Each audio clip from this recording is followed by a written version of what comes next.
and gentlemen, welcome to the Pop Art Hunter channel. Today we're going to be doing a little bit of framing, a few pieces from An American Tail. I have these storyboard type layout pieces, and they're done in pencil, and they're really cool. They're these 8.5 by 11 pieces. So I've just got the framing materials for them, and we're going to be framing all three of them today. So let's go ahead and get started.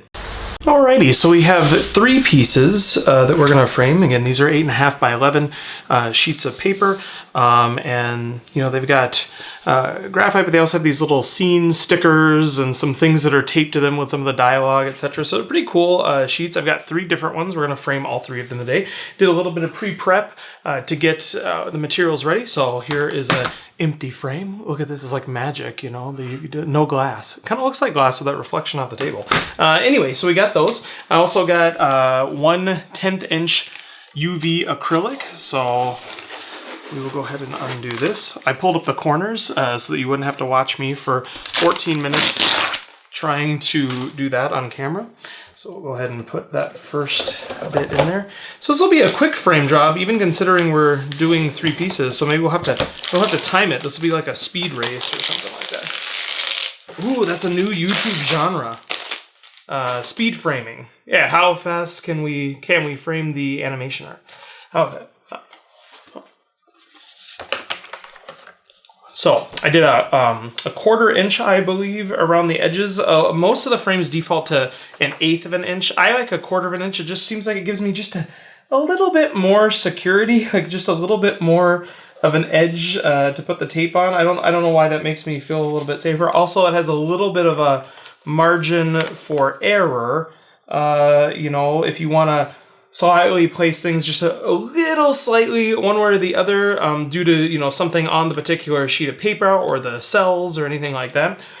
So for these, I'm actually going to use the spots they had the tape previously. That'll be a little bit more slick, that if eventually I want to remove those, I can take it off of those little pieces of paper. So I will go ahead and I'm going to do a couple of little pieces, one on either side as well, just to make sure it's secure. Again, this is that archival tape. Sometimes, because it's not as, you know, durable as far as the adhesive that's on there, you know, these things can come off eventually and kind of slip and slide around. So I always put in a couple little extra. So I always like to flip things over, make sure it looks okay. I think that looks really good. Looks a little crooked, but I think that that's actually part of the cell itself. I don't think I did anything crooked here. Again, you don't have a lot to work with. So let me see if I can adjust that at all. And I should have actually looked at that a little bit closer. I can see through the back here, the lines. I can't see the matte hole itself through there. But I can see that maybe that is a little bit better. Let's go ahead and flip that. And then again, that's why it's nice to have that a little bit extra. So yeah, that's not perfect, but it's actually much better.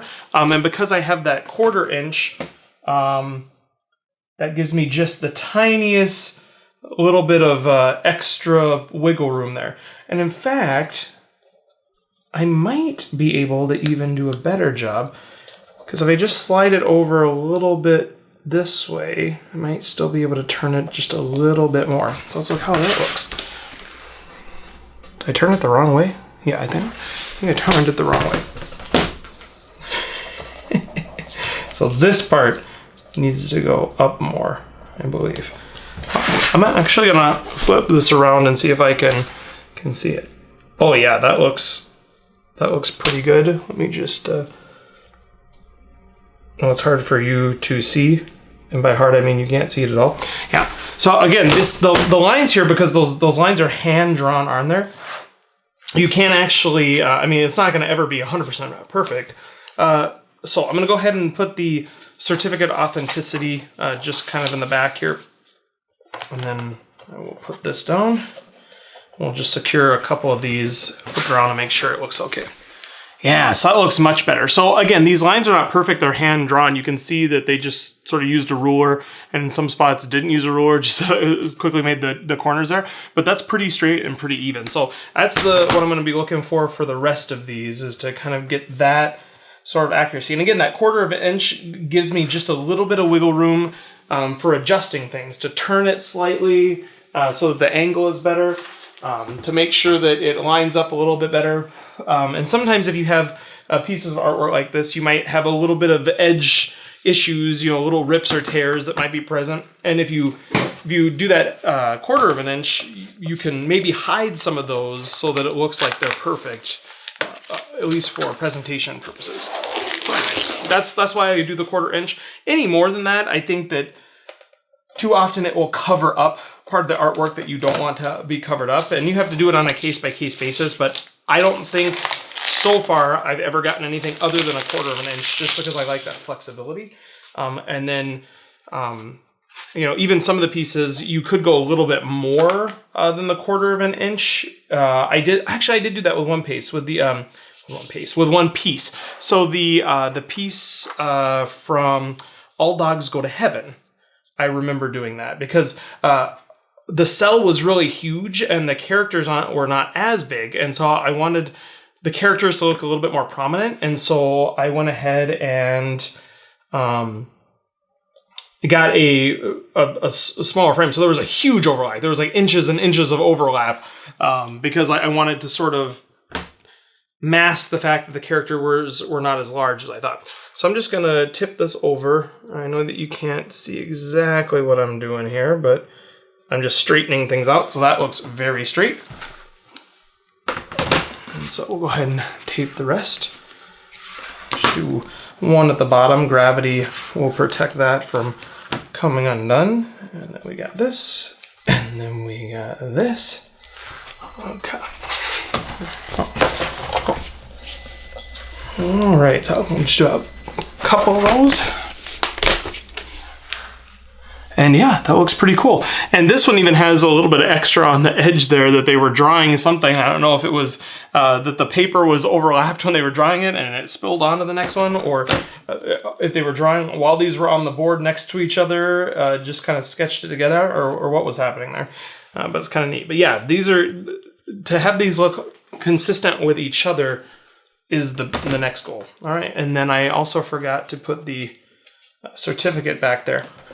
And you know how I feel about certificates of authenticity. They're kind of like, it's the Tommy Boy scenario. I can put a guarantee, on a box of crap, and it doesn't necessarily make it any better of a thing. I think you have to have more provenance than that sometimes, especially with these, pieces. Like, there's a sort of look and a feel, and yes, you can fake authenticity, but also you have to look at the value of things as well.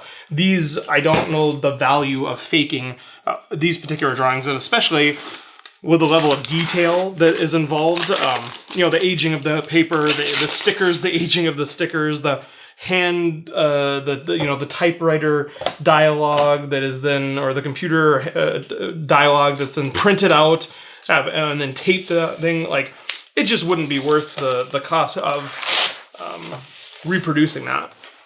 So I'm insured with the authenticity, except when I do get a certificate, I like to keep it with it because it makes people feel good in their tummies. And if I want to resale, I want a good tummy felt person to purchase it. I want them to feel good about their purchase. And so if that makes them happy, so be it. All right, so we'll go ahead and get this last piece here.